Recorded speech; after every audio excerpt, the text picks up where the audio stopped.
Rapids Township after just speaking with the homeowner. Sarah. Good morning. That homeowner, Chris, tells me that he awoke to a loud bang. He opened up his garage door and it was completely on fire. That garage right now, that's what it looks like now. It is completely destroyed. He told me this all happened around 5:30 a.m. So it's been about an hour and a half, and this is what we're looking at. Fire crews here just about finished battling the flames. It was that truck right there completely destroyed in the front that was on fire the last time we saw it. I did speak with the homeowner briefly before we went on air. He told me that he was able to get his cat bath back. The fire crews went inside and rescued that for him. He does have kids, but thankfully the kids were staying at his mother's house, so everyone is safe. He's just devastated because this is a huge loss for him right before Christmas.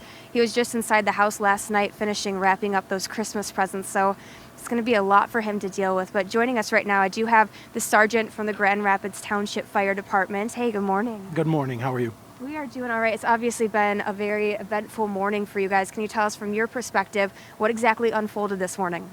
This morning at about 5:40 a.m. we got a call for a structure fire, and en route we called for Grand Rapids Fire to assist.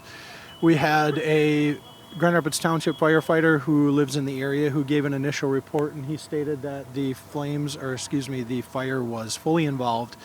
When we arrived, we had heavy fire from the front of the house, in the garage, and the breezeway area, and we just started firefighting operations to extinguish the house. The one hindrance we had was the fire on the garage side started the house next door on fire as well, so that was a priority that we had to extinguish before anything else.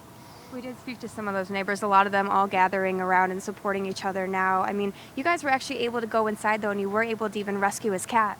That is accurate, yep.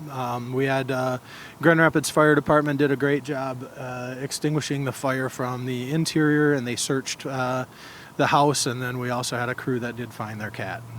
Investigators are arriving on scene now, but do we have any idea? We see a huge uptick in fires during the colder months this time of year. Any ideas about what might have started this fire? Fires like this, the cause is very difficult to determine. When things burn that long and that large, a lot of the evidence kind of disappears. The investigators are pros, and those guys are going to dig heavily and make sure that they find all the clues.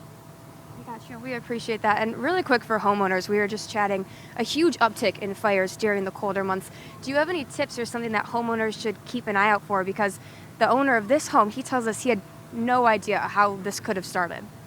Yeah, sometimes fires are extraordinarily random. The causes are just something that you would never think of. But as far as things that go on in the holidays, you definitely want proper installation of Christmas lights. Turn them off at night, as pretty as they are, you don't want to risk that. Space heaters are an issue, and then broad maintenance of your home in general. You never know with your furnace and your water heater, things like that, all of your utilities, and definitely smoke detectors. Sergeant, we really appreciate your time. We know you're busy. Thank you. Absolutely. You guys, this is a huge loss for the homeowner. He did tell us he just bought this home back in June. He said he was already struggling around the holidays, so this is going to be something that he really struggles with throughout the winter. We are going to follow up with him as well. But for now, live in Grand Rapids Township, I'm Sarah Grimmer for Fox 17 News.